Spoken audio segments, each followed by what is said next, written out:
그래서 제일 많이 알려진 절세 팁이 할아버지로부터 먼저 증여받아서 증여공제를 쓰고 그 다음에 아버지로부터 증여를 받아오라는 증여 순서입니다. 이유는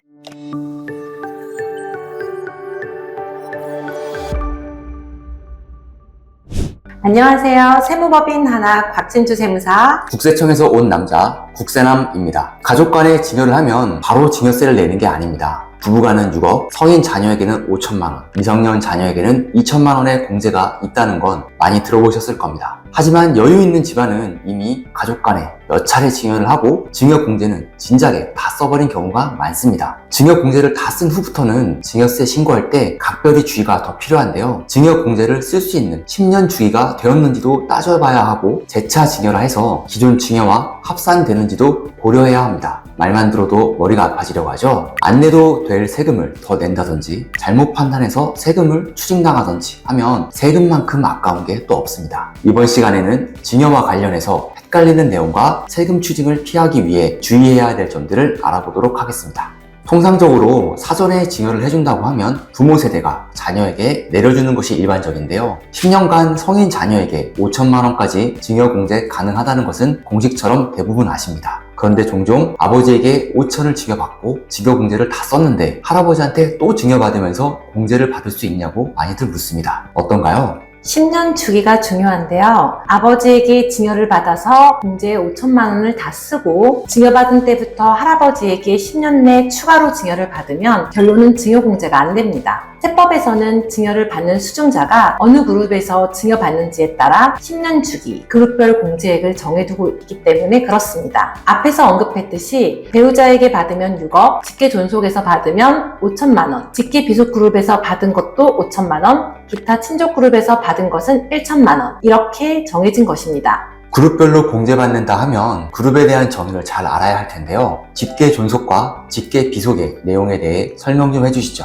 직계비속이라 하면 자기로부터 아래로 내려가는 혈족으로 자녀, 손자, 증손자 등을 다 포함하고 직계존속은 조상으로부터 자기에 이르기까지 이어내려온 혈족을 뜻하므로 부모, 조부모, 외조부모, 증조부모 등을 말합니다. 따라서 아버지와 할아버지는 같은 직계존속 그룹에 묶여 있어 그룹별 5천만 원만 공제됩니다. 쉽게 생각해서 나와 피가 섞여 있느냐를 따져보면 됩니다. 피가 섞였느냐를 따지면 판단하기가 참 쉽죠? 시청자분들이 이해하기 쉽게 예를 들어 조금 더 설명해 주시죠. 주의할 게 아버지와 할아버지의 법적 배우자인 어머니와 할머니도 직계존속 그룹에 같이 포함되는데요. 쉽게 생각해서 아버지, 어머니, 할아버지, 할머니에게서 나눠서 각각 증여받더라도 10년간은 5천만 원까지만 공제되기 때문에 유의하셔야 합니다. 나와 피가 섞인 개념으로 보면 외할아버지, 외할머니도 직계존속이겠죠? 여러 직계존속에서 증여받는다면 공제 부분에 대해 각별히 유의하셔야 합니다. 앞에서는 그룹 내에 여러 명에게 증여받아도 그룹별 공제액 한도만 적용된다는 걸 설명드렸는데요. 이번엔 각각 다른 그룹에서 증여를 받는다면 어떤가요? 각각 다른 그룹에서 증여를 받는 거에 대해서 말해보면 배우자에게서 받고, 직계존속그룹에서 받고, 직계비속그룹에서 받고, 기타 친족그룹에서 받고가 될 것입니다. 이 경우 각각의 증여 과세가액에서 10년 주기 그룹별 공제가 가능합니다. 국세청 예규에도 나와 있으니 화면에 참조 바랍니다.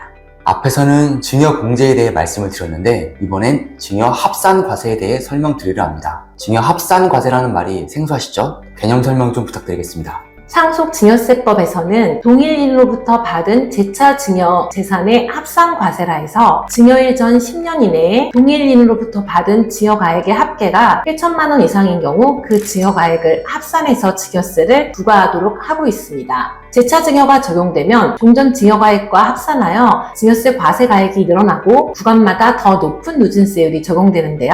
이는 동일인으로부터 누진세율을 피하기 위해 한 번에 증여하지 않고 나눠서 증여하는 행위를 방지하기 위한 것입니다. 동일인 재차 증여 합산도 그룹별로 하는지 증여공제 그룹별 적용과 많이 헷갈리시는데요. 이것도 증여공제처럼 직계존속 그룹으로 동일인 판단해서 아버지 증여와 할아버지 증여를 합치나요?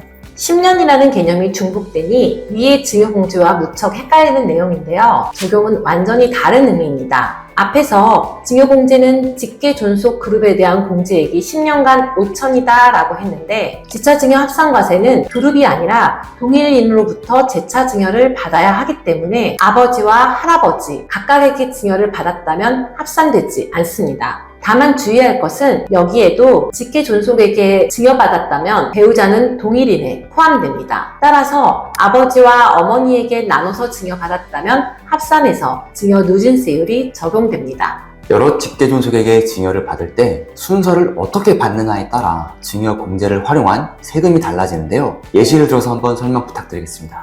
5천만 원 이하로 증여받으면 5천 공제까지는 아버지 어머니에게 받으나 할아버지 할머니에게 받으나 세금이 안 나오니 별로 와닿지 않는데요. 공제를 다 쓰고 세금이 나오기 시작하면 아버지 부부인지 할아버지 부부인지 누구에게 재차증여를 받은 것인지에 따라 합산 누진세율 여부가 달라집니다. 그래서 제일 많이 알려진 절세 팁이 할아버지로부터 먼저 증여받아서 증여공제를 쓰고 그 다음에 아버지로부터 증여를 받아오라는 증여 순서입니다. 이유는 아버지가 살아있음에도 불구하고 할아버지로부터 손자가 증여받으면 세대증약에 따른 할증이라 해서 30% 세금을 더 가산하기 때문에 할아버지 증여를 먼저 받아 증여공제 찬스를 활용하는 것이 세금적으로 이득입니다. 만약 손자가 미성년자라면 증여가액이 20억 원을 초과해서 받는 경우 더 높은 할증인 40%를 적용받습니다. 위에서 배우자는 동일인으로 봐서 재차증여 합산과세를 적용한다고 하였는데 이혼한 아버지, 어머니도 동일인으로 봐서 합산과세인가요?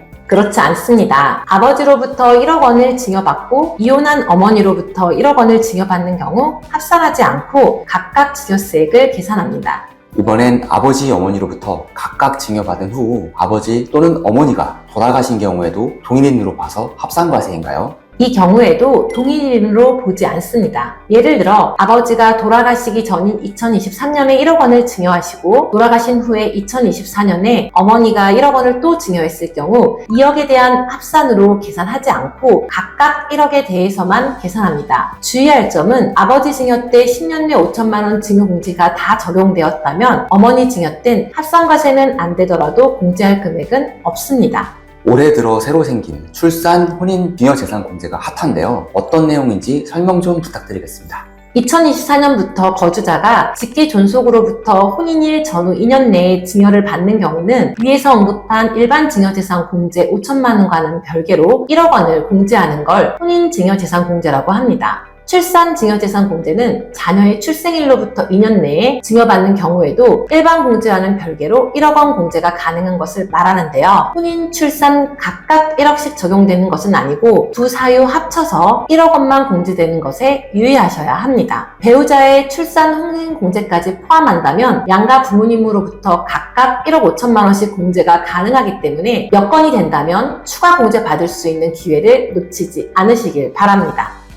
오늘은 증여공제와 동일인 재차증여 합산과세의 개념을 알기 쉽게 설명드렸는데요. 보통 많이들 헷갈려 하시기 때문에 착각하고 추징을 당하기도 하고 오히려 세금을 더 내기도 합니다. 특히 증여 내역이 몇 차례 있으신 분들은 합산과 증여공제 주기 등 체크를 잘 하셔야 합니다. 여차하면 세금 누락의 위험이 있기 때문에 증여 실행하기 전 과거 신고 자료를 잘 챙기시고 상속 증여세 전문 세무사와 꼭 상담하시길 권해드립니다. 이상 상속세 전문 세무법인 하나였습니다.